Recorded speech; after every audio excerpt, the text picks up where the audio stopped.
You're live. Okay, good evening, everybody, or good afternoon. It is 9 minutes after 4. I'm calling the meeting to order. This is the meeting of the Ogunquit Conservation Commission. And first, we will have a roll call. I'm just going to do this for purposes of the new governor's order. I believe we have to do it individually. So please say that you're present if you're here. Valerie Kaufman. Present. Bill Lee. Present. Pamela Sawyer. Present. Chip. Present. I'm here. Laura Breen Brogan. Laura? I think your mic is off, Laura. Good. There you Okay. are. So you're here, and as of now, Doug, good. Doug, I believe, is joining us. Doug, are you online? He's muted.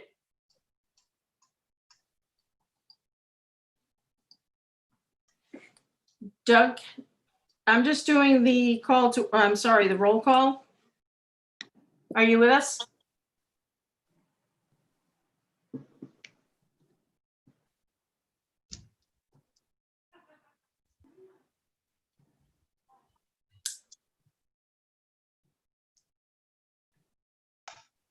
Doug, you appear to still be muted or muted again. There you are. Oh, there you are. Hi. Hi, Doug. Hello all. I've been trying for about a half an hour. Oh, It gets to entering your name and then join, and it scrolls, and then it just kicks back to enter your name again. That's Anyway, what happened to me, Doug. yeah, well, it's happened to me before also, but we're here now. all right, great. We haven't started. I just did roll call. So you are present. Good, I think. Okay, welcome everybody. I think we should just get right into business because it's 10 minutes after already. So we'll just stick with the agenda. And we have a presentation today by Rich. Is it pronounced Brereton or Brereton? Brereton. Brereton. Sounded like somewhere right in between your two pronunciations, Okay. but much Split it better than most folks do on the first attempt. Okay.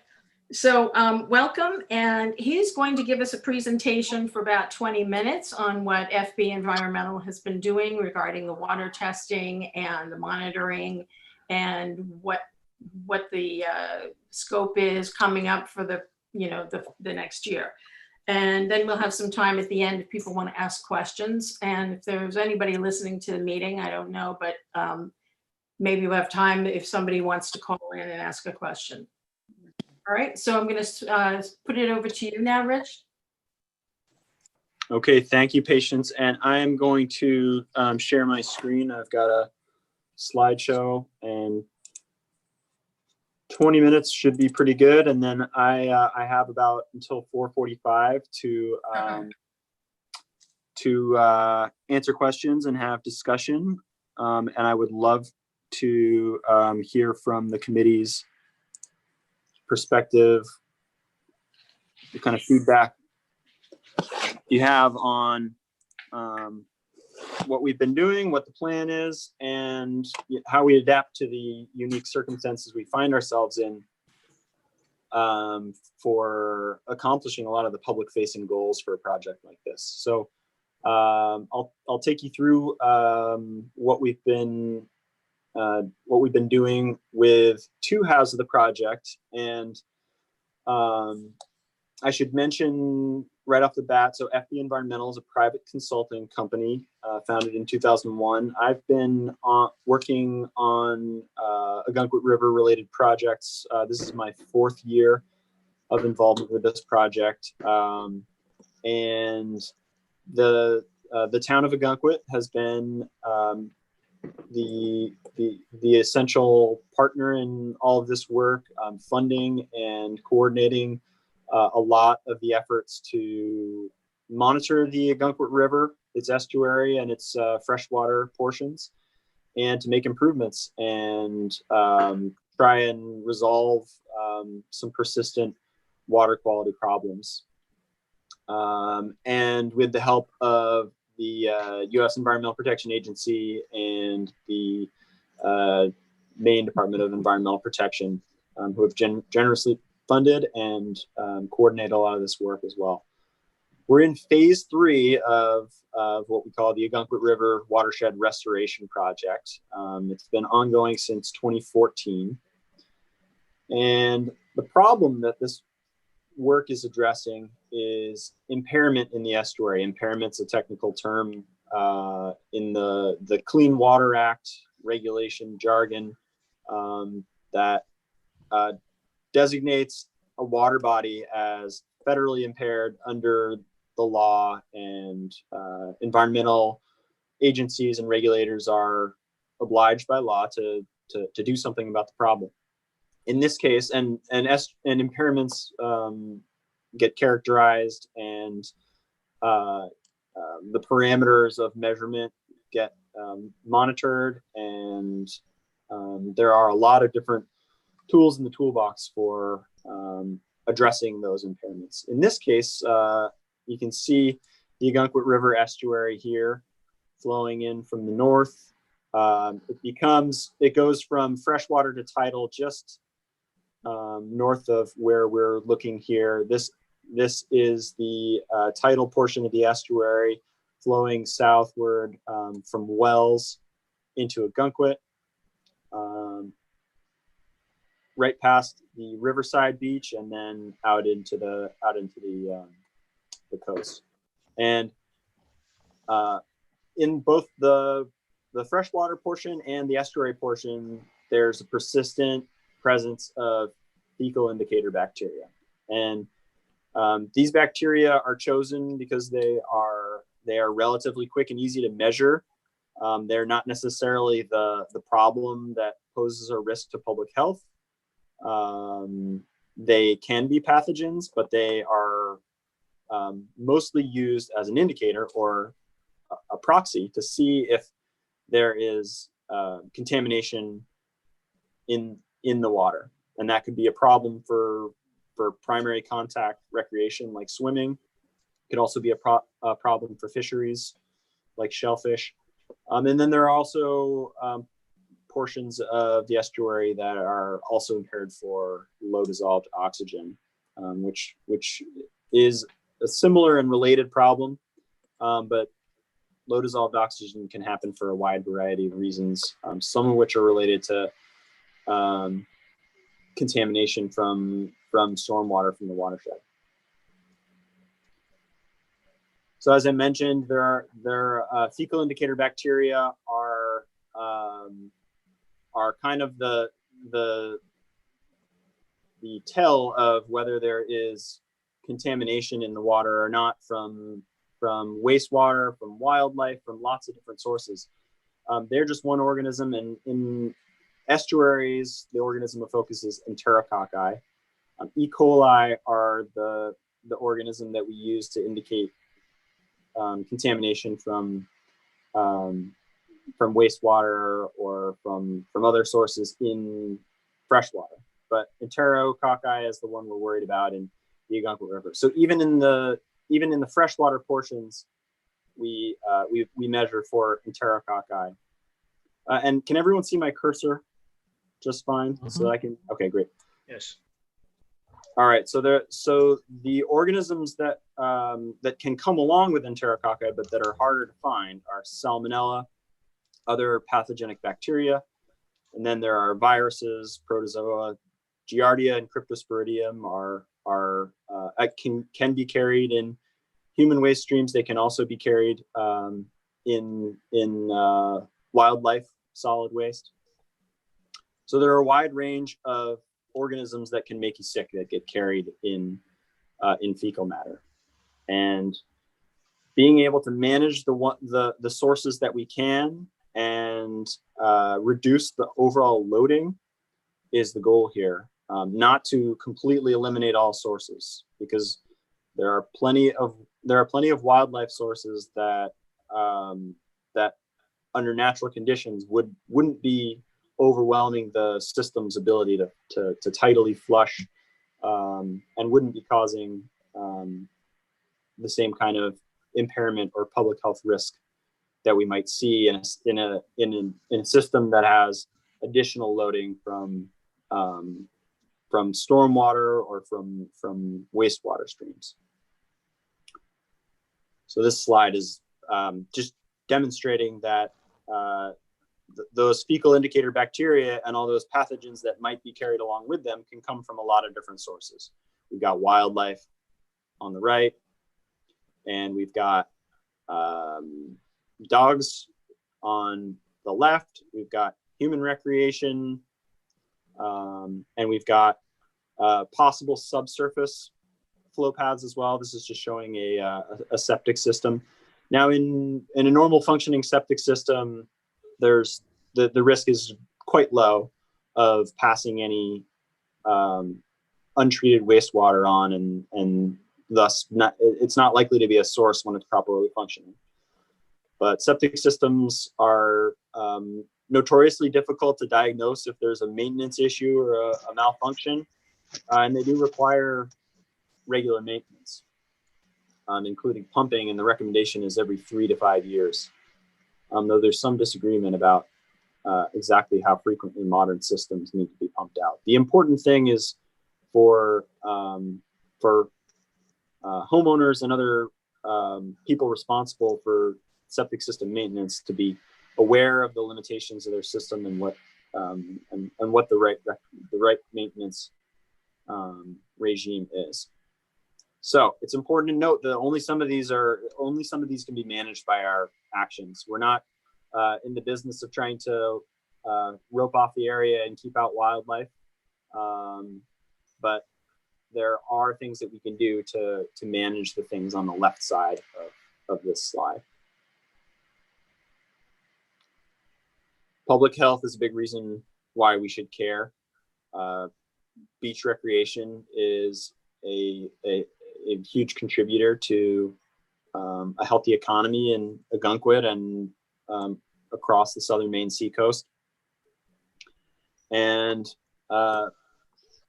beach swim advisories and outright closures have been more common in recent years, in the past decade, the 20 teens, than in previous years. These records there's a really good record kept over decades by the Maine Healthy Beaches program. Is a big partner in both monitoring and testing, and in management of data, and in education and outreach. So they do test at Riverside Beach. I believe that's where this sign is. You can see the Main Street Bridge in the background. They also test at Main Beach and numerous other locations in Ogunquit, Wells, and the surrounding region. So you remember I showed that figure of the things on the left side were things that we could manage. Well, this is being worked on. I mentioned that the U.S. Environmental Protection Agency has a program. It's called Section 319 of the Clean Water Act. Section 319 focuses on managing non-point source pollution, which is pollution that comes not from a pipe or another kind of conveyance, but from dispersed sources that are harder to pinpoint on the landscape, and so manages these non-point sources on the basis of watershed-based plans that get stakeholder involvement, that get municipalities together with states and together with the public to try and set water quality goals and to identify high priority actions that can be taken. So first you write a plan, a watershed-based management plan, and then you go into implementation. And there have been 3 phases of implementation. We're actually in the 3rd phase right now, began in the fall of 2019.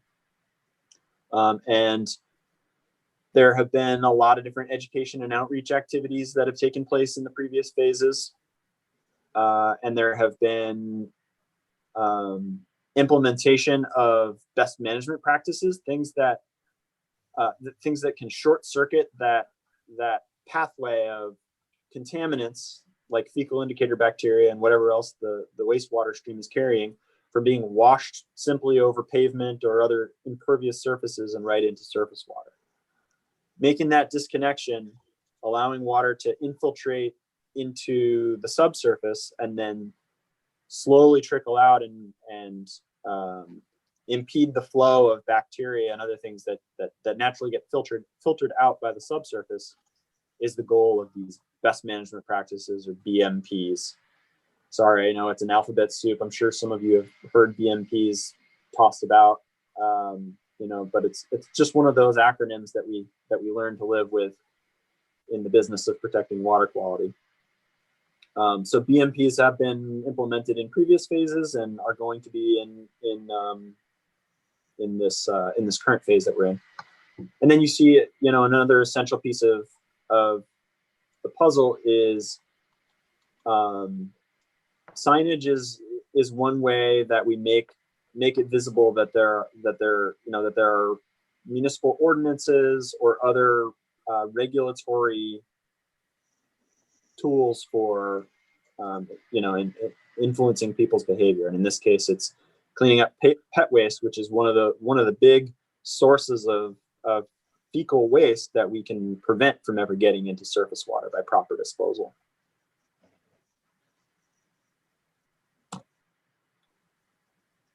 So I'll talk a little bit about what's being done with some of these components of the most recent phase: water quality monitoring, stormwater BMP installation for collecting stormwater and treating it, and then targeted public outreach. And in 2019 was another year of annual water quality monitoring that's been paid for by the town of Ogunquit as a contribution and match to this overall 319 funded project. So the town is a huge partner in funding and carrying out this work. So they're to be commended for being instrumental in getting this work done year in and year out. In 2019, we sampled, FB Environmental sampled on behalf of the town at a set of historical sites where we go back year after year to see if any new hotspots have developed, but to see if conditions are the same on the ground, to see what kind of fecal indicator bacteria and pterococci results we're getting. We sample both in dry weather and in wet weather, and there can be a big difference. Dry weather, you're not seeing as much of the result of stormwater washing over the impervious surfaces or the natural vegetated surfaces and washing any waste into surface water. So you might be able to tease out subsurface pathways during dry weather. And in wet weather, it's the opposite. You're seeing the influence of all that stormwater washing over the landscape and carrying whatever it's going to carry into surface water. So we try to sample within 24 hours of storms, and we try to select more precipitation, because you're getting the more precipitation you're getting, the more potential waste you're mobilizing. And we also do this monitoring to track improvements. So there have been various BMPs put in place. This is getting a little obscured by my screen here, but down here I think I'm looking at the lower lot here is the secondary lot that serves Riverside Beach and Main Beach. A stormwater BMP was installed there in 2017. A BMP that takes the runoff from that impervious surface and channels it into a subsurface infiltration basin. We need to collect more data. We didn't see immediate improvement after that BMP, but there are other possible contributing areas that could be looked at, improvements, or it could take a little more time for the benefits of that BMP to be known. Sometimes indicator bacteria can require a few years to flush out of the system. And so the result of 2019 was that it really does require more effort because there is persistent fecal contamination at various points in the watershed, both in the main stem of the Ogunquit River that I'm showing here on the north edge of this figure at our sample site here at Route 1. The red labels are tidal sites, by the way, and the yellow labels are non-tidal. I don't know if you can see that. So they're freshwater. I don't know if you can see that legend clearly enough. So we see evidence of contamination still on the main stem and in some of the freshwater tributaries. This is the Levitt stream flowing down here, and this is an unnamed tributary that runs between Littlefield Village here on the east side of Route 1 and the Great Works Regional Land Trust property here on the north. And then Levitt stream cuts right through the heart of downtown Ogunquit. So those are the two big freshwater tributaries that we revisit every year. So targeted, in addition to that annual returning to sites and keeping the baseline water quality monitoring going, we also target sources and try to figure out where they're coming from, because you can only tell so much from a sampling a point in a stream where it's integrating the broader watershed. Everything that washes into that one point can be coming from quite far away or very locally. So as one example, some work we did in 2019 was to take a closer look at that unnamed tributary that runs across underneath Route 1. And here's Littlefield Village below us. And we took groundwater samples to assess the subsurface potential for contamination at a number of different locations all along this tributary. And this tributary is known to have frequent high levels of fecal indicator bacteria. And we found pretty widespread evidence that there is some subsurface contamination on both sides of the stream. 1 year of data doesn't tell us a whole lot. It does tell us that areas that are developed are going to be much more likely to have some evidence of subsurface contamination. So we're proposing to go back and do another round of sampling. And we've done similar work on the Levitt stream, trying to pinpoint locations where we think subsurface contamination might be coming in, and we find that it's pretty widespread. So that points to septic system maintenance and possibly the expansion of sewer service as being really important. But septic system maintenance is something that everyone who owns a septic system can look into and make sure that their system is functioning properly and being maintained properly.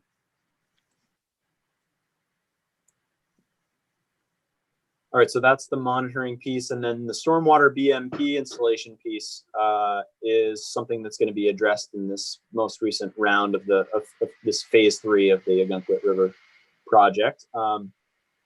In a previous phase, some of the catch basins, those are the storm drains that the parking lot here. This is the main beach parking lot. Is sloped to allow flow from a large area of this parking lot into these. So each part of this parking lot flows into a different catch basin, and then it's carried away in the subsurface.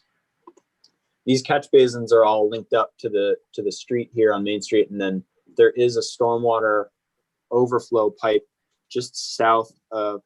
You can see it's labeled as an existing discharge location. Now, not all of this parking lot is plumbed, if you will, to that location, because CB3 and CB4, catch basin 3 and 4, were retrofitted with these nifty subsurface infiltration systems in the previous phases of the grant. So what we're looking at is a top-down look at a catch basin that has subsurface channels on either side of it to accept water coming in and infiltrating into a much broader area. So instead of just a sump that allows an amount of water to percolate straight down, it's actually spreading the water out laterally and allowing infiltration over a much broader area. So that's what's happening in the sandy subsurface. As you can imagine, this is a lot of sandy soil and sediment underneath this parking lot. That's what's happening here and here. And CB2 is highlighted as the next phase. So that's the one that is treating an area upstream like this. So oops, didn't mean to go ahead there. Sorry about that. This area of the parking lot is draining to that one. And then CB1 is draining the smallest area of the parking lot, but would be slated for a future phase. And the intent is to get all of these treating the maximum amount of stormwater they can, so that there aren't many storm events. You know, it takes quite a rare storm event indeed to overwhelm the capacity to infiltrate that water. And so the vast majority of storms would be treating that storm water by infiltrating it through the subsurface. Public outreach is another big component, and the key messages for this are proper pet waste disposal and septic system and inspection and maintenance, as you could have guessed by what you've heard me say so far. This is a challenge, to be honest, in times of a pandemic, is how to conduct door-to-door outreach, which has been a typical, quite successful method of reaching people during the summer season, and then events with school children. So I'll be glad to accept some feedback or some thoughts from the committee on the commission on what the best approaches are to this. You know, the things are evolving quite quickly. And those are objectives of the project, but we're not sure whether those will all be able to be carried out as planned or in a significantly changed manner. And then the other education piece is on just why we go to all these lengths to manage stormwater properly and to educate people about the basic facts about how storm drains drain to surface waters, and it's really important to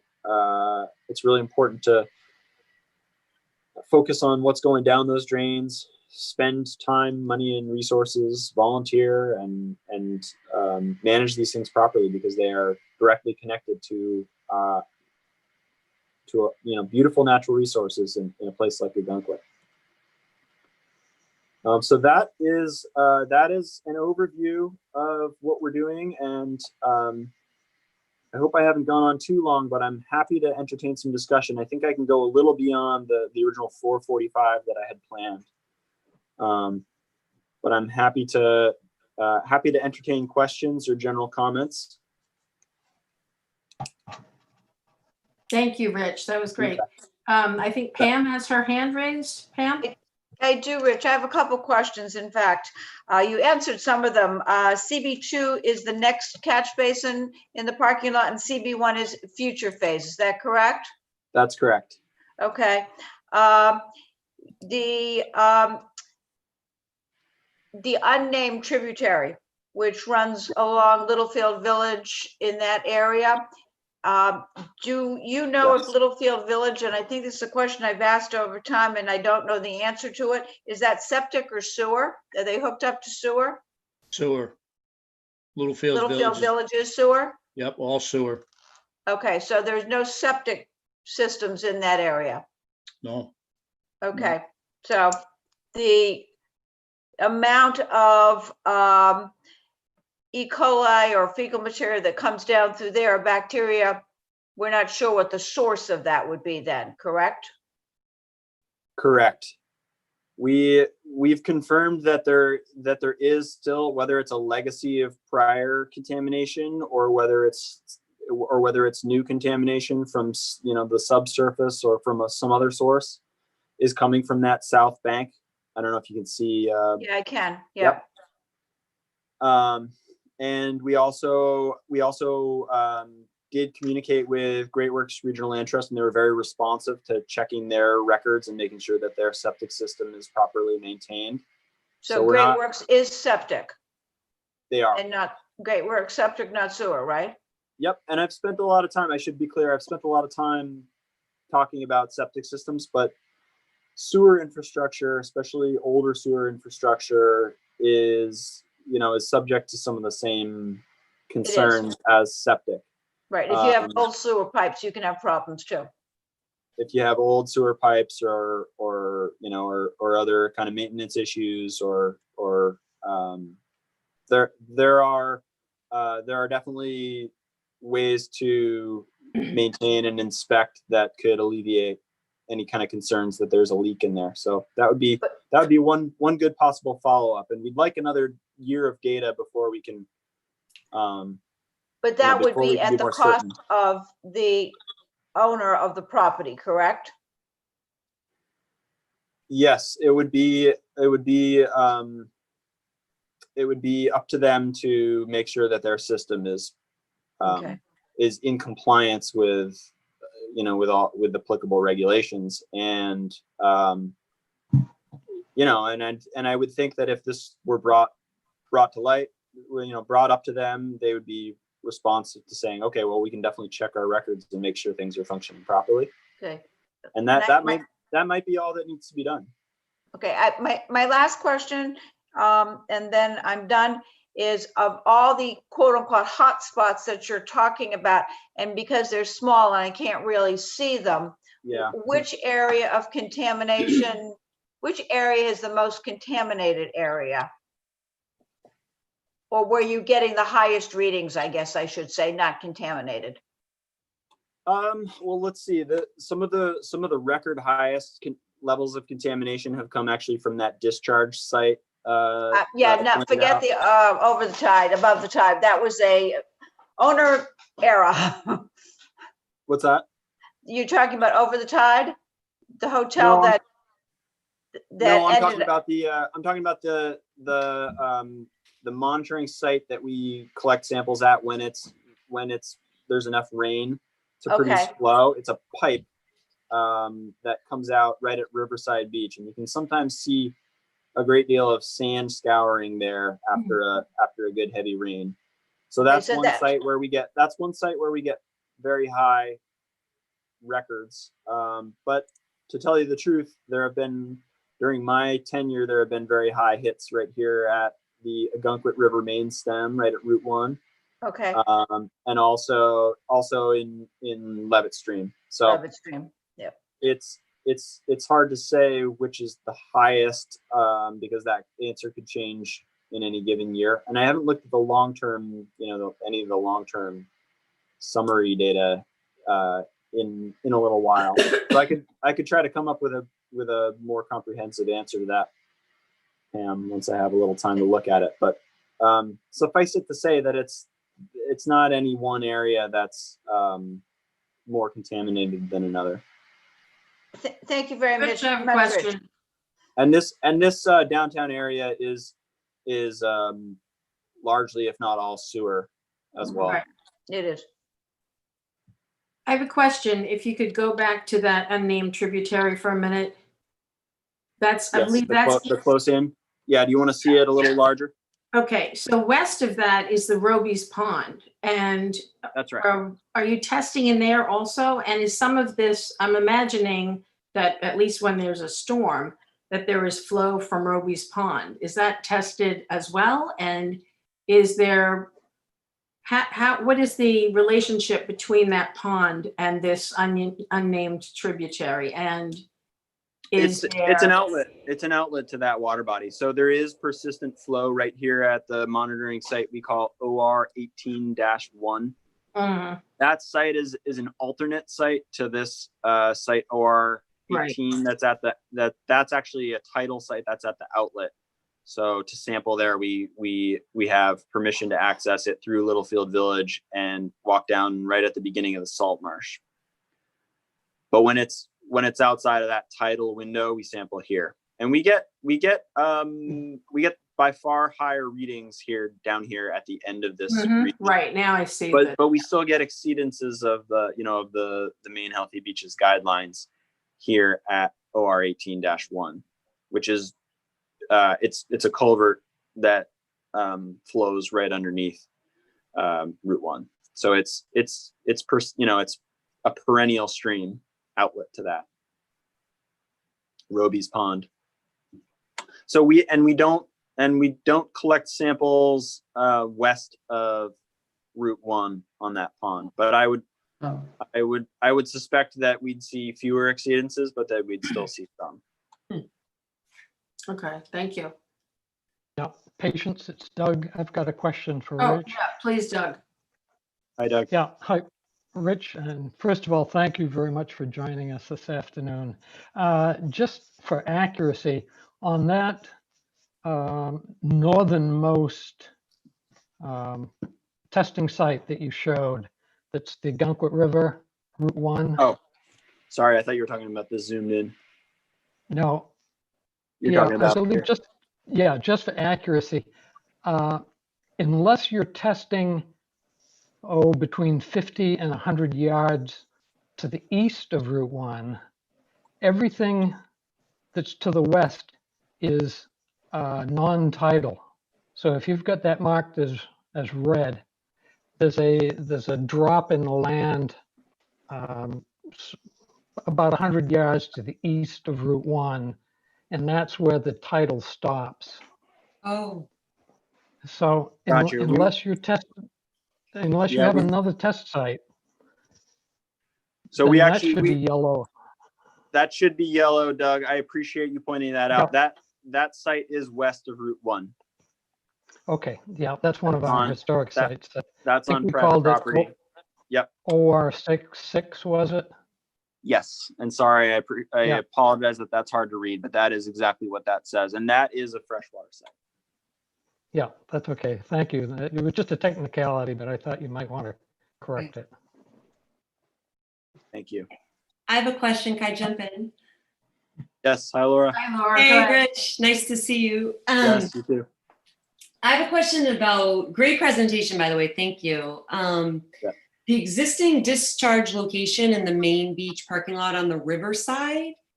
Yep. Yeah, is the proposal with phase 3 and the new catch basement, is that to reduce discharge to that location or eliminate discharge to that location? And because I think that's a huge contributing factor. I mean, if I just had to guess without data in front of me, to runoff getting into at least the river mouth and the riverside, the Little Beach side, yeah. Yes. So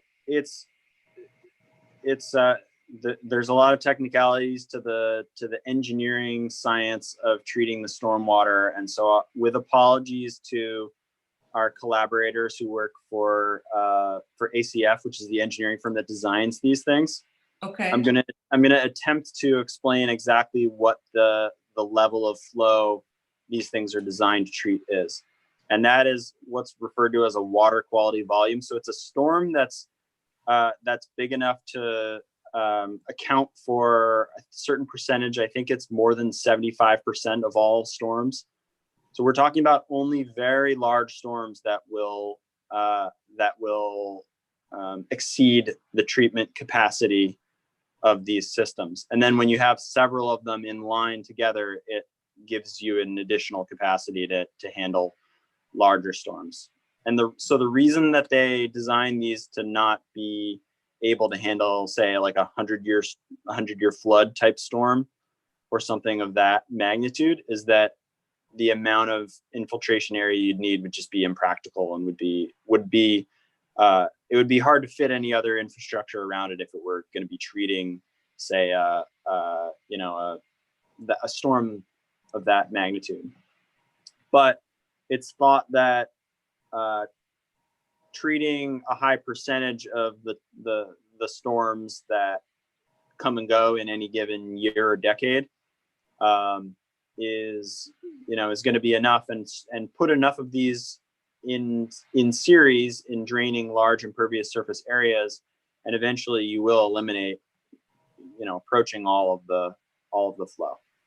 Got it. So I hope I'm doing justice to what a stormwater engineer would say about this, but it's the thinking is that once CB2 is not directly channeling flow down to CB3 and 4, or 4 and 3, that they are then going to be able to handle more of the upstream contributing area. And then once CB1 is also retrofitted, there's going to be very little, only very large storms would be able to overwhelm that system. Got it. So only the largest events would be discharging into the existing discharge location. Yep. And I can tell you from experience that it does take larger storms to produce any flow in that discharge pipe. We're talking, on the order of 2 inches within 24 hours. So. Oh, got it. Yeah. A pretty large storm. Yeah. I've gone there hoping to get a sample and been, disappointed for the sake of the science, but appreciating the good job that those catch basins are doing. Awesome. So. I have one more question too. But I agree with you, Laura, that it is, that it's definitely still an issue, and hopefully, continuing to work on that system is gonna all but eliminate it. Yeah, and I mean, there's probably unique challenges to this project because the parking lot itself isn't an engineered parking lot. There was no engineering involved in like paving this parking lot. It was just paved, decades ago. So that's come up in the past with stuff. But do you have any insight into why? Like we had a high bacteria count this week on all 4 of the beaches with the Healthy Maine site. Not to put you on the spot, but it hasn't rained at all. Like in an instance like that, would you have any idea like what the pollution would be coming from with no rain events? Because we oftentimes see like the Riverside and Little Beach, but I was surprised to see all 4 of the sites like Main Beach and Footbridge Beach all testing high last week. Just curious, not to put you on the spot because I'm, I know that's Maine Healthy Beach, but. Yeah, so it's unlikely that it's the same source for all 4, but then again, it's hard to think of different sources that could be affecting all the different sampling points. We have been in approaching drought conditions. I'm not sure if it officially tipped over into drought before we got a lot of relief in a lot of rain last night, but it's curious. I'm gonna have to look into that a little bit more. So fecal indicator bacteria can circulate in the environment in the absence of any new wastewater or fecal matter introduction, and they can become established in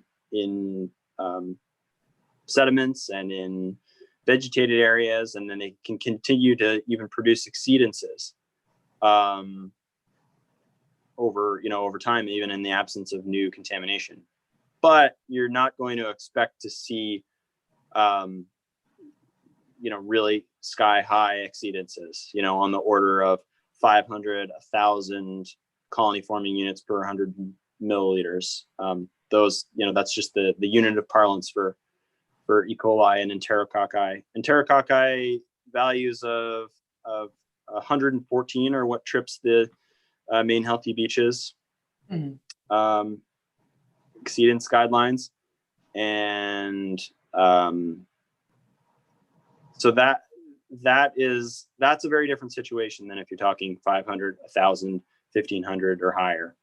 And we've seen on the order of several thousands in some sites, in wet weather and in dry weather. But usually in dry weather, it's very isolated to a single sampling point and not widespread across the watershed. So that's something I now have to scratch my head over. Yeah. It might have been the first time they tested for the year too. I don't quote me on that, but Okay. yeah, just curious because I was like, whoa, I'm surprised. And I think their values were from the low 100s up to one of the sites, I think Little Beach had a 300 something Okay. values. So I'm just curious. I'm in a learning phase. Like I don't know a lot about what the values mean and Yeah. where it comes from. So yeah. It's certainly still of concern, but that's a lot like that makes me scratch my head a little less than if there were any hotter spots than that.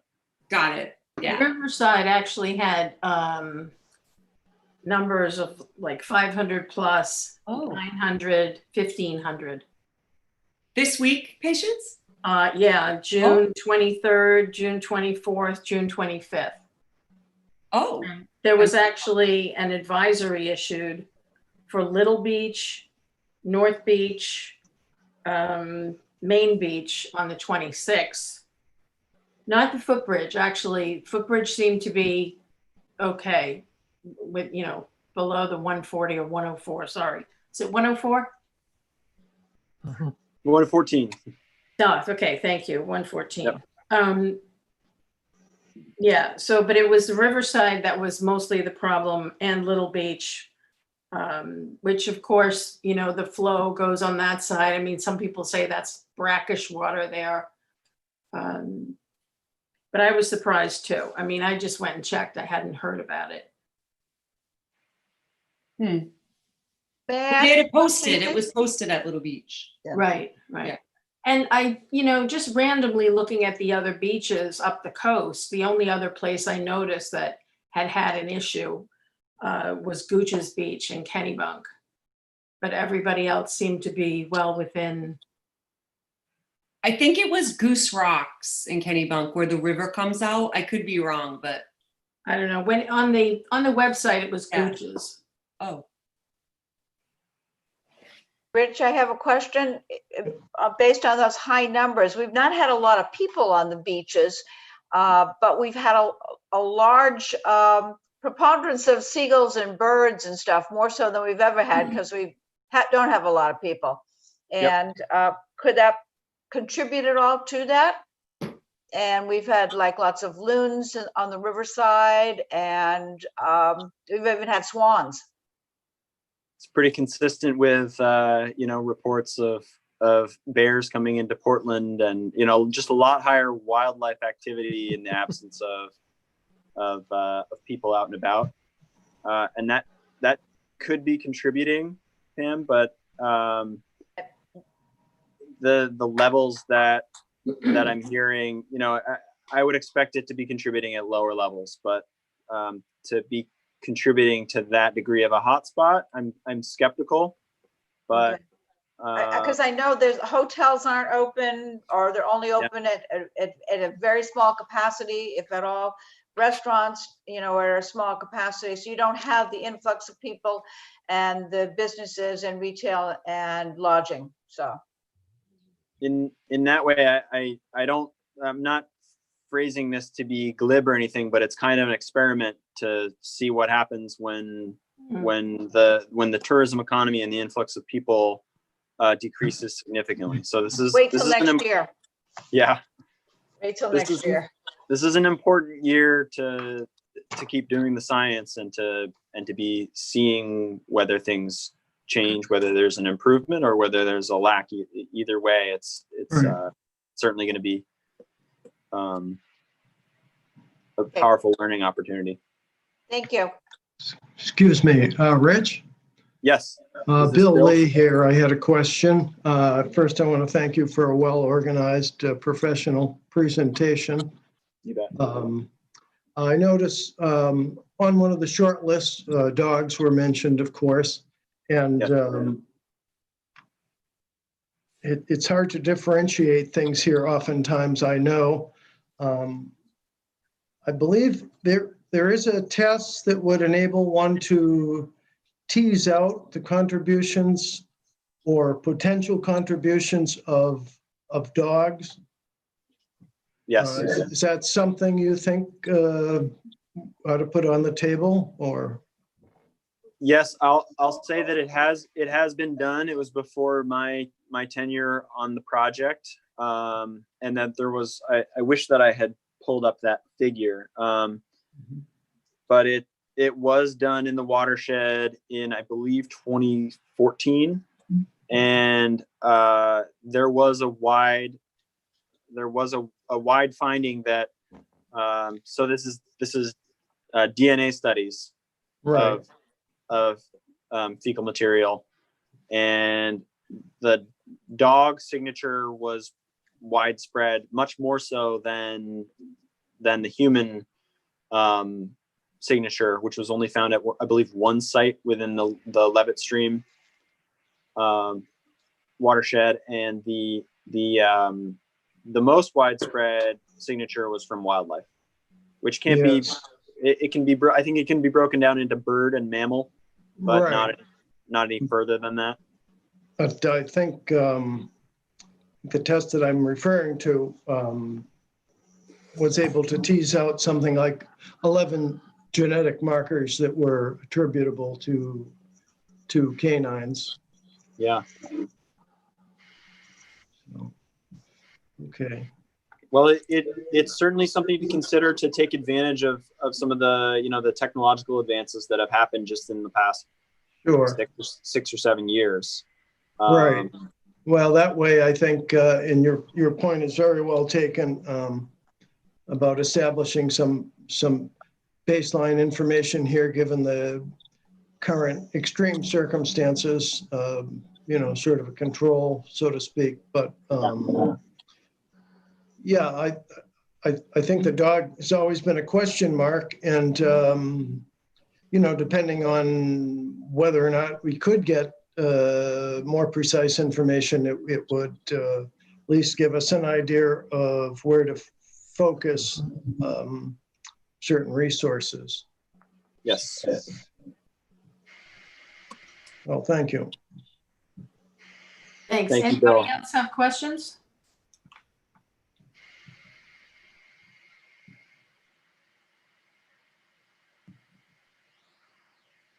And Tom, is there anybody else? Is there anyone in the public who might have a question for Rich?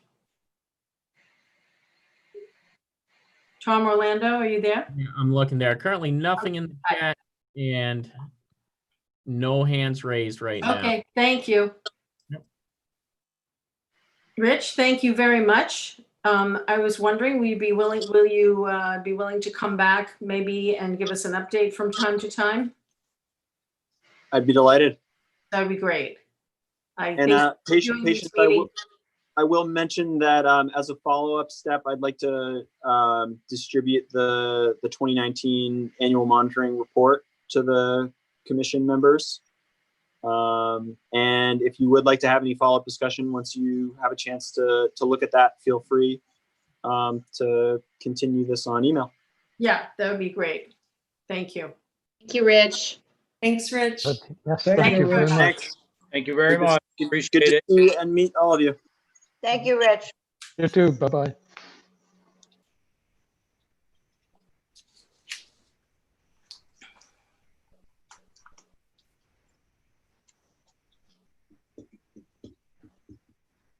Okay.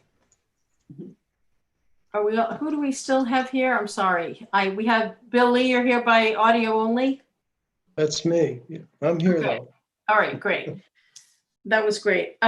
Let's move on to 4.2. This is actually two separate things. The possibility of the conservation land acquisition by Great Works Regional Land Trust, and I think York also has a piece that they're contributing, York Land Trust.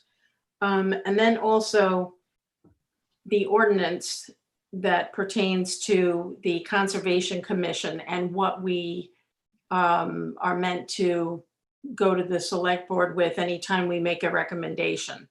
So Doug is going to speak a little bit about this, the land acquisition. Okay, well, I'll try to be brief, but things are on hold for the moment. It was decided that asking for a town contribution to conservation land during this whole pandemic and all didn't seem like quite the reasonable thing to do. So it was on the recommendation of the town and the town manager to delay it and put it on the November ballot. And Great Works is kind of reviewing what the financial resources are right now. You know that there was a state contribution of a large amount of money to this project. And the land trust was looking for an additional, 30, was it? Yeah, I think it was 30,000, no, it was $300,000 to get it up to a total cost for the acquisition of a little more than 1.2 million. So right now, the land trust is reviewing all the possible sources of funding to get that additional $300,000 and looking at what is already in the town's conservation fund. And that is, I've been told by the treasurer, around 75,000. It's just been in the last 3 years that the town has been contributing once again to the annual conservation fund balance. So this will all be approached again for the November ballot. But what also is happening is we thought that possibly there could be an amendment to a town ordinance, and it was under definitions of the Conservation Commission ordinance that item 103, and it said that the conservation land will be defined as land owned in fee or by easement by the town of Ogunquit. And when this was being considered, it was brought to our attention that the town is really not in a position to conduct stewardship of a large conserved property. So we thought it may be beneficial to change the wording, and I'll kind of read it off what it says. That the proposal would be that the conservation land shall be defined as land owned in fee or by easement, either by the town of Ogunquit or by another appropriate conservation organization. And then with other, instead of town-owned lands, to substitute the word conserved parcels. So it'd be which either by its own value or in conjunction with other conserved parcels shall be useful to advance one or more of the following objectives. So that's the draft that I think would like to see go before the select board, or it may be the planning board first, to be on the November ballot. So any questions or comments about that? No, I think we should get it on the agenda as something that we can actually take a vote on, you know, ahead of time with wording and everything before the meeting. And so the public can weigh in if they need to, and then we can and find out if, I think it's really more appropriate for the select board, but I can look into it and find out. Yeah, And I think the we thing do have is, some time. I don't want to say we have plenty of time. These dates catch up no, we don't. quickly. But I think what we have to look into is, does it first, anything proposed amendment, does that go before the planning board first or directly to the select board? That I'm just not sure about. I believe it goes to the select board. It does not go to the planning board for amendment to an ordinance. But I agree with Patience that we need to see it in writing and take a look at it at one of the meetings and decide if the language is exactly what we want and is appropriate. And it Good. would go till November anyway. And between Yes. now and November, we have no idea what's going to happen. So. Well, it may be September. I don't know. I mean, I think it's like 60 days. I think the warrant has to be signed 60 days before the election. Right, it So- does, but It's if we, coming up. It gives us something to work on. I mean, it Yeah. gives us time to work on it if we want to do that. The but other if we thing, go into another lockdown, it may be extended. We don't know what's gonna I happen. think we'll be doing Zoom meetings for a while, actually. I have a feeling for a very long while. Yeah. But go back for a minute, Doug, to when we talk about the purchase of that land, Yes. Great Works already has their funding in place. They're not on hold, right? Great Works does not have the total funding. Right, but they It- still, it- their 865K is sitting there ready for this acquisition. That's And they have correct. an option until December, or that should be exercised That- by November, Yes. sorry, Yeah, December or November.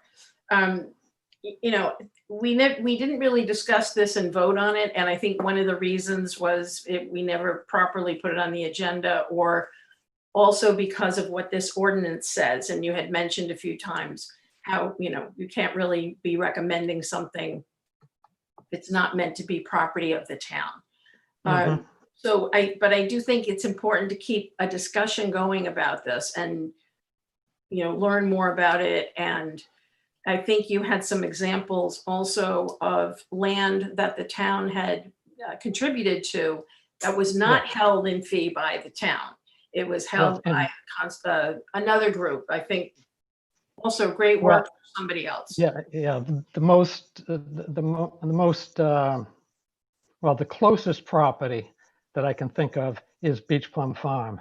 Right, exactly. And the town made a contribution to that acquisition, Right, but it's owned by Great Works. Yeah. right. And But they I maintain it Yeah. and they pay property taxes, do they not? oh, yes. Yeah. The land trust does pay property taxes on Right. all its land. Okay. Yeah. Yes, And I- there is a feeling among some people that land trusts do not pay property taxes. But Is it a nonprofit? yes, it is a Then they don't pay nonprofit. taxes. They No, don't pay. Pam, nonprofits have the opportunity to not pay taxes, but Great Works chooses to pay taxes Okay, on because all its it's- properties. Okay. Yeah. okay, that's very different. So that's a good thing to know. Okay. I And think, that's a misconception. Yeah. I and think. people keep saying it, so maybe we should say it again. They are paying property taxes. Yes. Well, we do pay they property. choose to pay them where the Playhouse doesn't and museum doesn't. that's And a lot of correct. other nonprofits, hospitals don't. So, I mean, it's Yep. something they've Yeah. made their decision to Right, their and they're board. the ones looking for this acquisition as well. Yeah. I think one of the things this pandemic has sort of, well, many things it's sort of made clear, or maybe clear to some people, that the real necessity for having outdoor space and being able to just go out and take a walk somewhere in the outdoors without a million people around you. And the beach has been something that has been discussed on a daily basis, either in meetings or, with people. And this is a great place, if for people to be able to walk on trails, or, I think it highlights the need for this kind of opportunity for people. So not Yes, and everyone wants to go on the beach right now. There are people who actually feel that it's crowded. Yeah, Patience. Because the beach was closed for a certain period, That too. the land trust noticed a marked increase in people coming to the land trust properties and Right. hiking on the trails. Right. So right. much so that there were times that people were parking on the roads, and there was some partial blockage of the roads because of so many people parking. Right. Yeah, And yep. interestingly, although we're not putting this on the warrant, I think the town of Wells actually is putting something like 125,000 on the warrant for the same thing, for conservation land acquisition. Mhm. So even though they're saying the same thing about revenues being down, the last time I listened up there, that was on the dock to be signed on the warrant. So it's something that, even in tough times, it's like Churchill and Art, the certain things we shouldn't give up on. That's right. All right, so how should we proceed with this? I You have a already question. have, I'm sorry, Laura. Oh, no, that's okay. So just to walk it back, like, so there's a option of like first refusal through the end of the year with the sellers, or where is this at in terms of urgency to get it purchased by the end of the year? Someone threw out December, so I wasn't sure if December was a deadline, where it is under some sort of conditional contract. I'm just not sure of the status of, regardless of the town's position and contribution, like where's the whole project at, Doug? Yeah.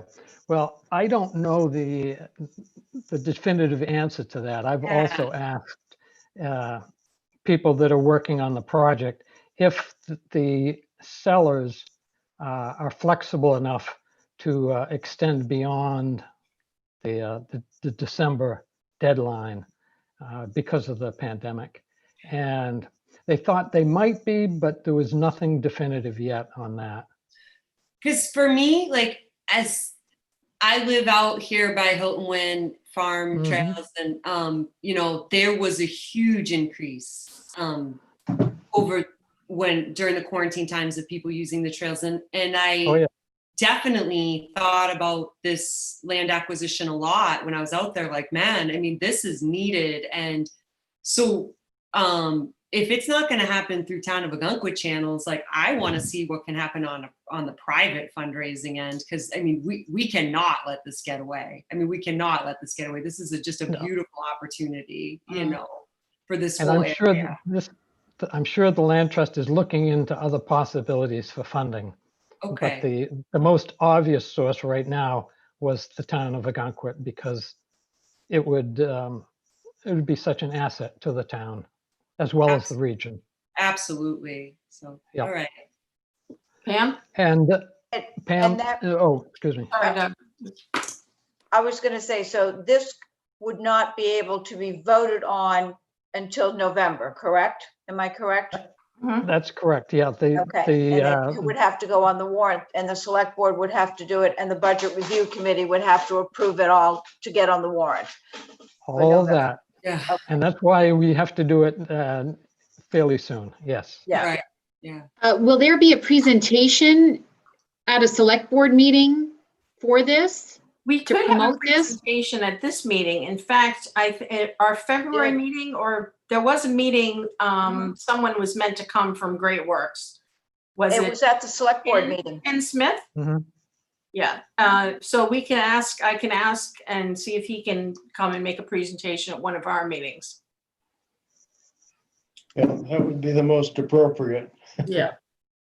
Could, if it was at a select board meeting too, though, it might get more visibility, or should we have him address us first? Well, I think we might have more specific questions for him and then get him to the select board meeting. Well, at But I some think point, that- I'm just, yeah. I would love to see somebody present that thing about the taxes. You know how rumors have a life of their own. Right. And so I would love to see that addressed as we're promoting this at some point at a select board meeting. Mhm. Yeah. Yeah, I think it's very important to have the select board be appraised of all this one more time. But I do believe that the representative from the Land Trust would be very happy to meet with the Conservation Commission. One last question, and then I'm done on the questions. Remind me, because it's been February or January that we discussed this. The land is all in Ogunquit? The land Almost is, all of it. yeah, there's on the southern boundary of Ogunquit. There may be a small portion of it that goes into the town of York. However, the vast majority of it is in Ogunquit. Thank you.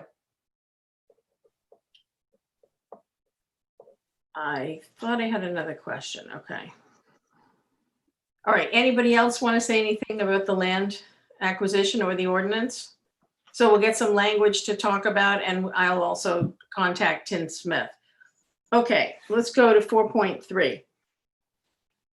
Scott had contacted me about people asking for waivers from the pesticide ordinance for various things and how we could deal with this. And I said it was okay to let them contact me. So I've had 2 people I've spoken with, and there's a third coming up, which I'll tell you more about in a minute. The general sense I got from both of these 2 people, who both worked for companies, and had been contacted by property owners to get rid of some sort of pest. One was a plant in, Japanese knotwood, and the other one escapes me at the minute. It was some type of ant. They did not really seem aware of what the pesticide ordinance actually was, or what was in it specifically. They did not seem to have read it. Although I think maybe Scott gave it to them. I'm not disparaging him. I'm just saying that this was my understanding, and I had a fairly lengthy conversation with each of these individuals. The knotweed person came to understand that this was not a life-threatening situation or a threat, a serious monetary threat to the property, and he had another way of resolving it. And so that was his course of action. The person with the ants was at a commercial establishment and didn't know that the ordinance does not apply to the inside of a private property. So that was part of the conversation. But again, not really aware of the pesticide ordinance, just that there was something out there, but hadn't really read through. So I took him through it on the phone and, pointed out certain things. All right, long story short. So now that gentleman knows that, we don't deal with the interior, we're not regulating the interiors of people's buildings, and that he was not going to do anything on the exterior. But what it boils down to is there seems to be a lack of awareness about this ordinance. And I sent 2 screenshots. May have been confusing why I sent screenshots. I wasn't asking you to go on the town website. It was to just show that if one were to look for this ordinance, you have to know that you're looking for it. You can't just say, okay, I'm going to do something, or I just bought property, or I'm buying property. What do the rules look like in Ogunquit? I think I want to build an extension or a deck. I'll look for that. But unless you were looking this up, you would not know. And we have a lot of absentee property owners who use their homes as rentals or rentals. Then that's another reason they may not know. So I just want to have a discussion about how could we improve the education about this. We've had some suggestions. I think we talked about this on a couple of different meetings. Somebody suggested having a flyer that goes out, or an enclosure with the tax bill, maybe something more prominently put on the website. But what I'm really looking for is, let's come up with something that we agree on and ask the town to do it, whether it's website, mailing, whatever it is. And I'd like to know what you all think. I think that I went onto the website because I was one of those ones that wasn't sure about what you were sending, and I was trying to go in and print out whatever waiver is there now. And it's so hard to find. It really is. I mean, it should be, much more visible and easily. I think that's the first place to start myself. The website. My screen froze, so I think it's the website. The website is not intuitive. It's not intuitive for most things. Yes. even because I'm on the COVID task force, and what we ended up doing was I got permission from Pat to work with Jordan to get rid of all old stuff and put new stuff up on that part. It might be something that we want to look at going forward. At one point, we did have a conservation link that went right to, and I believe Bill Baker, and Bob, Doug and Bill could correct me if I'm wrong, that maintained that and put lots of information out there on a regular basis. It's sometimes daily, sometimes weekly. So that at this point in time, I think is one of our biggest challenges, is finding something on the website. And, and that's a total town problem, I think. Yeah. Sure. I think it's a very, it's old looking. Of course, it's It not is. time to go spending big money on Yeah. upgrades, but it's time. And I don't think there's no money on the budget for it right now. So it's probably one Right. of these things that Right. over time, you know, that it will get taken care of. Right. Pat is aware of the fact that she was doing a lot of the work, and then that's why I took over a little bit of this tiny portion of it. Mhm. She, you know, said, fine, go ahead and do what you need to do. And maybe that's what we want to do, is put a Right. conservation piece up there again. Yeah, that's a good suggestion. Yeah, Doug, I'm sorry, Bill or Doug, who's, I think, yeah, this is Bill. I think that's an excellent suggestion, and I think that maybe having multiple exposures so it gets reinforced, whatever avenues we decide upon, might be helpful as well. Yeah, I think a flyer in the taxes tax Sure. bill is useful for sure. I mean, it all comes down again to budgetary concerns about, paying Right. to send out a mailer, but people tend to open their tax bill and go, oh, did my taxes go up? And so if there's another piece of paper in it, whether they choose to Right. read it or not, at least they see the headline, Ogunquit pesticide ordinance, and it's on their radar screen a little bit. But I mean, both are good options. I think some people, like to Bill's comment, like some people are going to open the envelope, and some people, the website also needs an update, and so some people are going to go to the computer. So the more exposure, the better. I agree that people don't seem to know about it on a large scale. Yeah. Doug? Yes. I also, I went back to try to find out where that pesticide ordinance is. And it's actually, it's on the Ogunquit Municipal Code, Mhm. Health, Safety, and Welfare. I had a hard time finding it, and I finally went back into my records and looked up old things I'd printed out from that. But it's chapter 11, and it's not very obvious for the average person to find. But under chapter 11, it's 1105 emergency waiver, Mhm. and it spells out what it is, and it's a 30-day temporary waiver, and it says that the code enforcement officer may grant a 30-day waiver with a 6-month extension, whatever. But then it goes on to say that viable things that, that the waiver determination shall be based on the following criteria. And it goes through a bunch of things.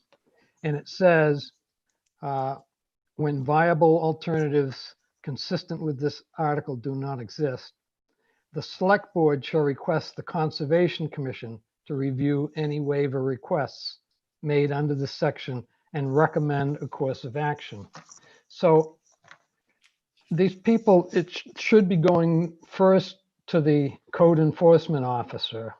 Mm. And then if there's a chance that emergency waiver does apply, then it says that the select board shall seek the at least the recommendation of the Conservation Commission. So I think anything that we're doing with our website and all, that we really should work in conjunction with Scott And that these people should be first coming to him, and if he thinks that it warrants our recommendation, then it comes to us. But Right, I again, take what you're saying, but the problem I think is they're somehow not getting it, or they're not understanding that. yes, there should be things on our website that would link directly to the town ordinance. Right, or there should, Or when you say to our this municipal website, code. I'm sorry, Doug, Pardon? I'm sorry, when you say our website, do you mean the conservation website or the town website?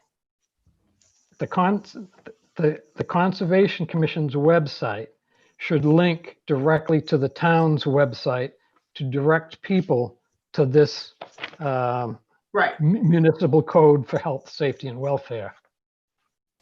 I'm not sure Because- that the conservation website is hosted any longer on our town website. That was not hosted on it originally. It was on a separate right, hosting service. So, and I yeah, think yeah. that was gotten rid of. So we'd have to go back to square one on that and link it back up.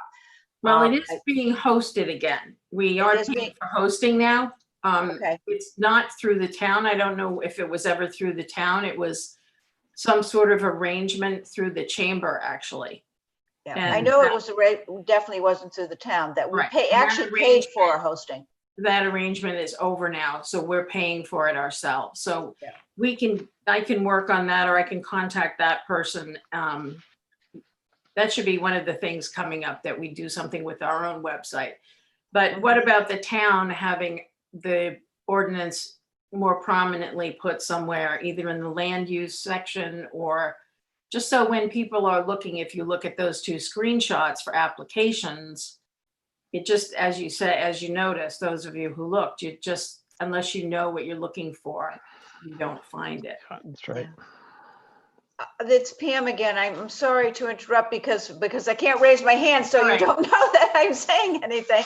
And I don't want to override anybody, but I know that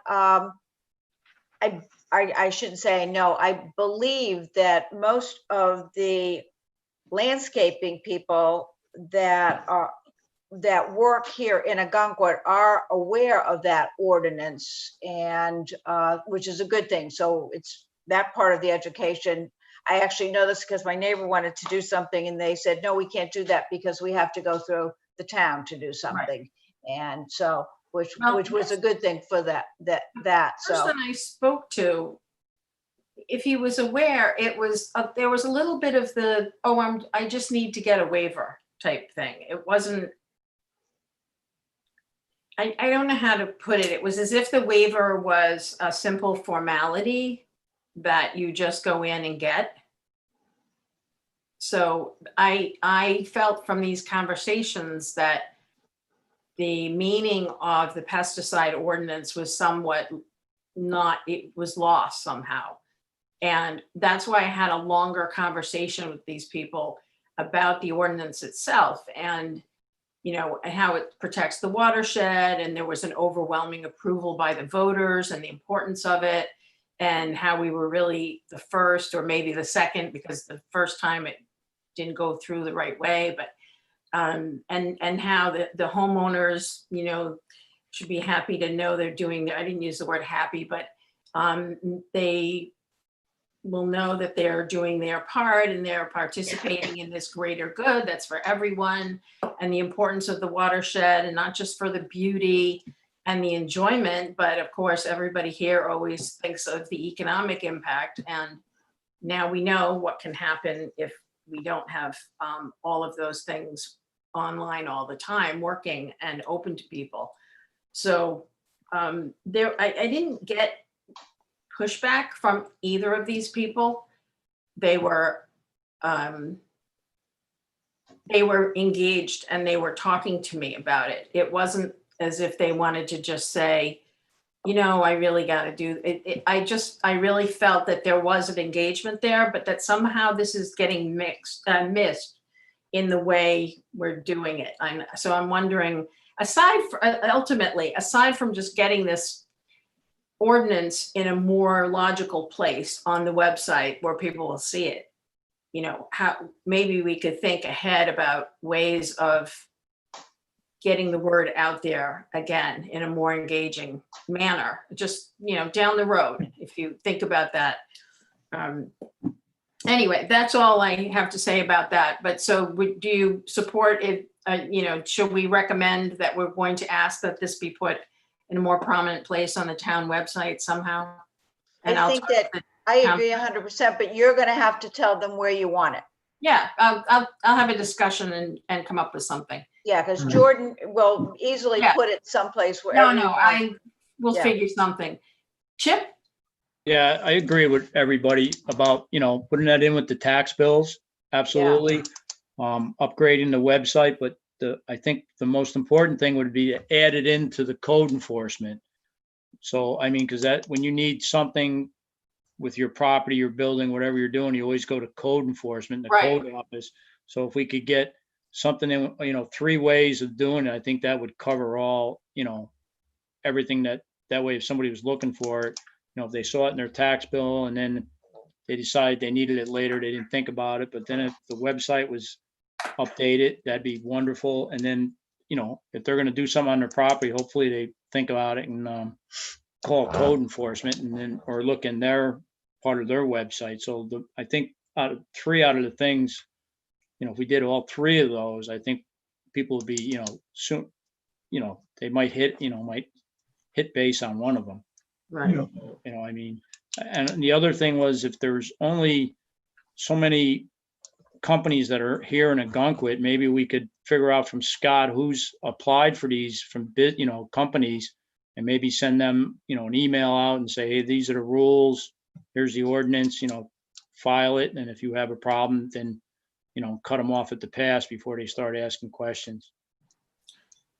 The thing, I like that idea. The thing with that is, if you're sending something to a company, and a lot of these companies are, world. If you look at Bartlett, it's worldwide. Right. And so I don't know if the people on the ground at doing the actual jobs would get that, unless that company then has I'm just wondering how that all goes. Well, we could, ask Scott if in the history of doing this, who's gotten permits or asked for what companies, and just, let them know that these are the rules before they, come in and say, oh, we didn't know, or, what we have to do to get a waiver. I just thought the more we could do, Right, the better. right. Um, Bill, did you want to say something? Yes, if I may, I Yeah, please. certainly agree with George, and certainly agree with the multiple approach here. I think by and large,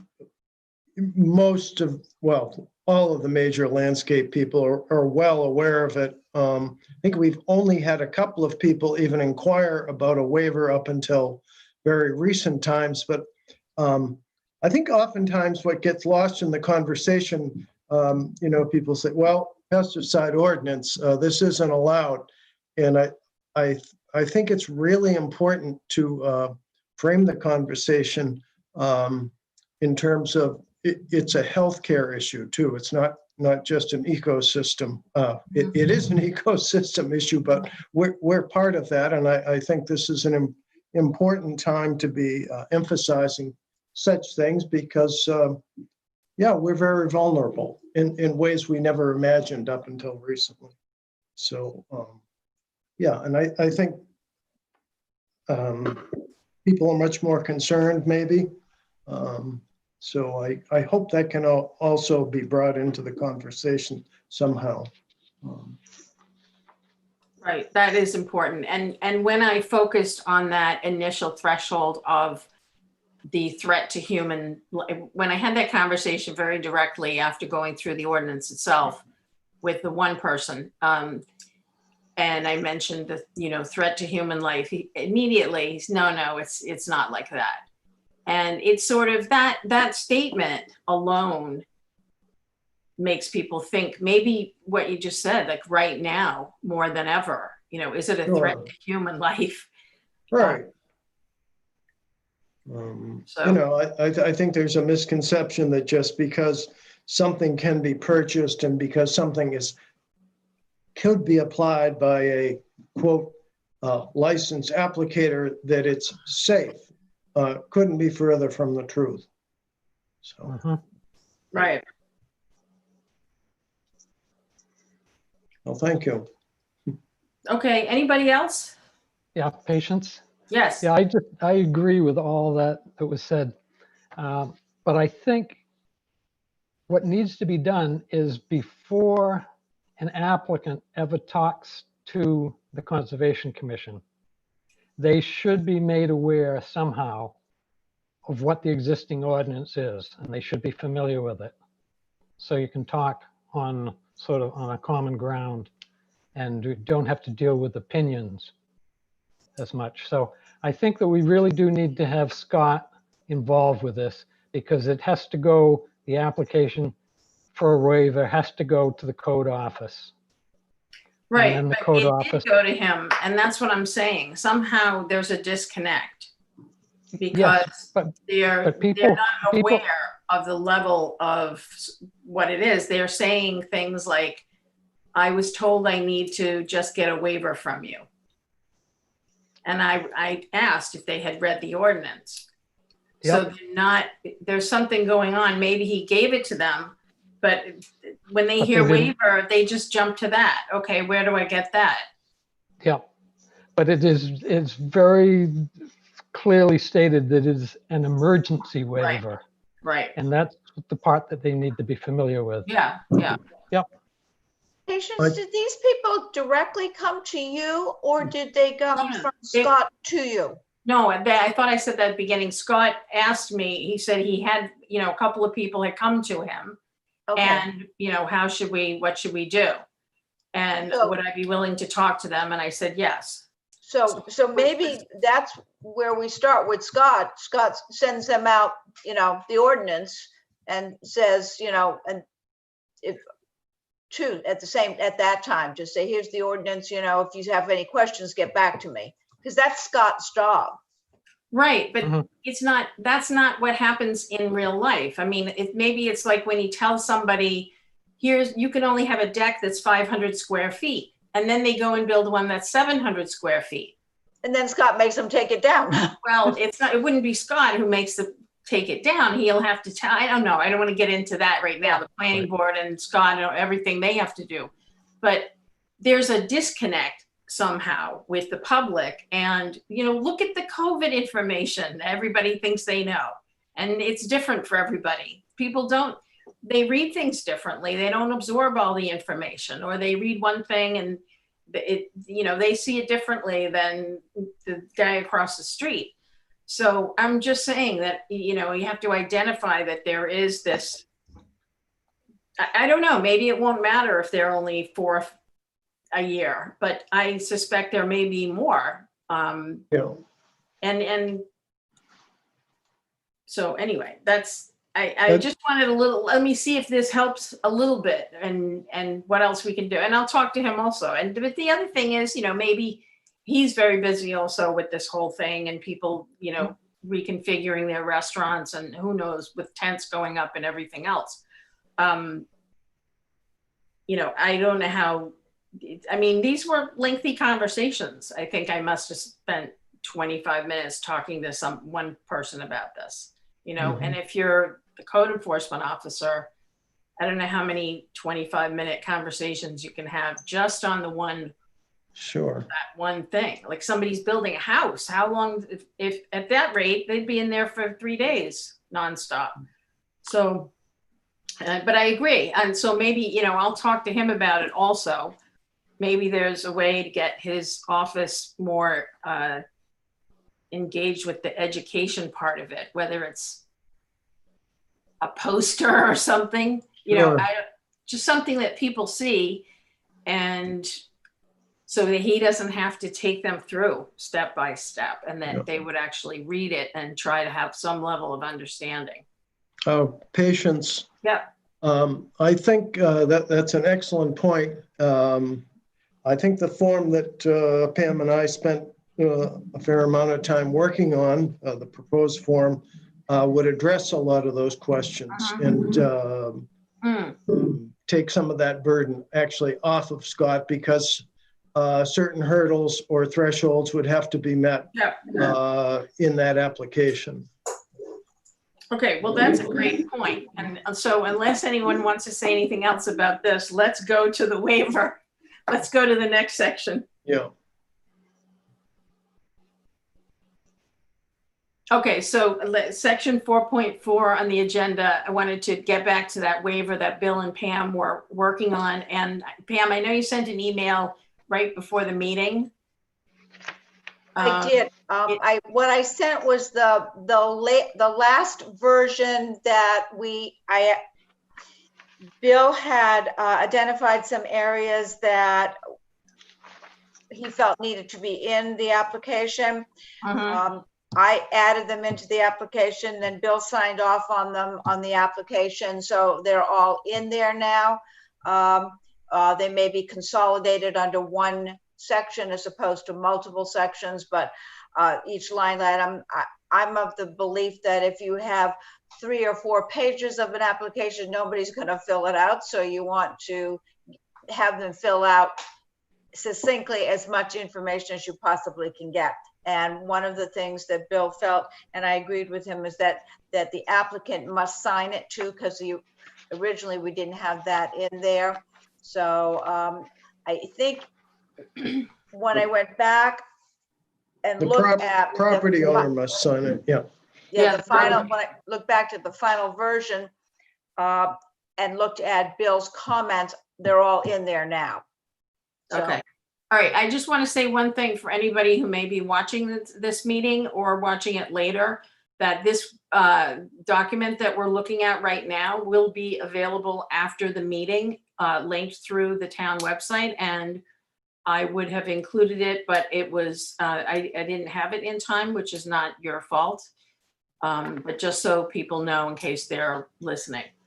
Okay, the only thing I want to say about this document, it looks good to me, except for one, my only comment has always been that I believe the reason for the waiver should be the first thing that is stated.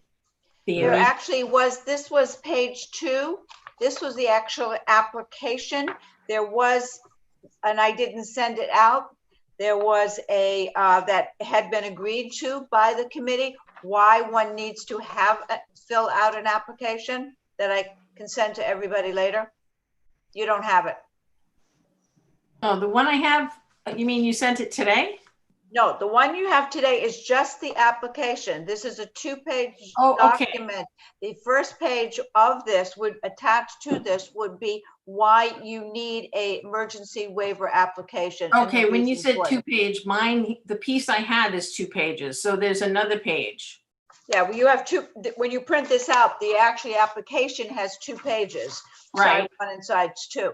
But attached, what you do not have is when our last meeting, we put together and was approved, I think it was approved, the reason for an emergency waivers are this, and it actually has the ordinance in there and everything else. As the first page, like a narrative almost. And exactly correct. Why you would, to explaining why you would need one and the reasons you would need one. But is it a narrative about the problem, or does it say describe the immediate threat to human health? No, that's in the application. You put that in the application. That's something the applicant would put in there. The reason for the application, why you as a homeowner would even want to have a waiver or needed a waiver. Right, but my point is the threshold for getting in the door to have a discussion about what chemical is to be used or what chemical they want to use. Let me look, wait a minute. Is what is the immediate threat to human health? Because imagine you're the applicant, I'm the applicant. I've got something, you know, a widget bug, and I want to get rid of it. And I come in and I talk to you all and I talk about the pesticide and I know who's going to do it. Here's an applicator. I wait an hour and we all talk. And then half hour into our conversation, I get to this part. I have to describe the threat to human health, and there isn't one. And then I have it up. It's a problem because Okay, I understand where you're going, their emergency waiver, okay, there is a basis for an emergency waiver request, which you do not have in front of you, and I can't send it to you because I'd have to go offline. The code enforcement would grant it, blah, blah, blah. If there's if he or she thinks an immediate threat to human health, environmental quality, or the immediate threat of substantial property loss or damage, the emergency waiver application should clearly state why the waiver is necessary. And then it has Title II, Municipal Code, Health, Safety, Welfare, Chapter 11, and it has the whole pesticide ordinance. Has it in there. Okay, so, That would be attached to the waiver. okay, is there something in this waiver, I don't want to take everybody's time while I'm reading it carefully to find this. Is there something in this 2-page application that refers to that one sheet that you're talking about? This is, the one sheet would be attached to this waiver. Yes, is there any text in this? Yes, the text is describe the basic reason for emergency waiver, immediate threat to human health, environment quality, or property damage or loss. Okay, that's not what I'm asking you. But I don't know what you're asking me. Okay, just listen for a sec, okay? The one sheet that you're talking about, the The one sheet- that you don't have in front of you. Yeah. Is there something in this application that mentions there is one other sheet that they have to have? No, they would be stapled together. They'd get them together. Okay, but this needs to tell. So it would be page 1, 2, and 3. I just didn't send you all of that. I just sent the Okay, actual. so it's actually going to be part of this. This is correct. It's page 1, 2, and 3. I got you. Okay, that makes Okay. more sense. Okay. But Then can you send that to everybody? I will do that. Okay, and then we can vote on this at the next meeting. Okay. I mean, Yeah. if people, yeah, Patience? yes. Sorry. It's Doug. I think one thing that we should be aware of is the way that the waiver request is already stated is that, and this is a waiver for restricted pesticide herbicide use. A property owner may apply for a waiver to use a restricted pesticide herbicide. And then it goes on to say the owner or applicator must submit a completed waiver application to the code enforcement officer. After the application is received, the select board shall request the Conservation Commission to review the waiver request. Mhm. So it seems that something has gone missing. It seems that Scott is just getting a call from someone and he's sort of referring them to us. And the way that the waiver request is already stated is that the completed request must go to the code enforcement office first, and then after the application is received, the select board shall request the Conservation Commission to review the waiver request. Right. So I think that there are things that we and the code enforcement officer need to talk about a bit more, and to see that the structure, the existing structure, is already observed before it ever comes to the I conservation. don't know if Commission. it has been. I mean, I don't know if any of these things go to the select board. I think Scott mentioned that in one of his, when he was with us one night, that, Yeah, but this is the way that the existing waiver Right. request right. is stated. So this is what the ordinance is now. So that may be another thing in the ordinance that needs a little work, perhaps. Obviously, maybe the select board still has to be involved as a party to this process. I don't know. Well, But maybe that's why it was drafted that way. That may need to be worked out, but I think we need to talk with Scott Yeah, to see if he is willing to tell the applicant that they need to fill out the waiver request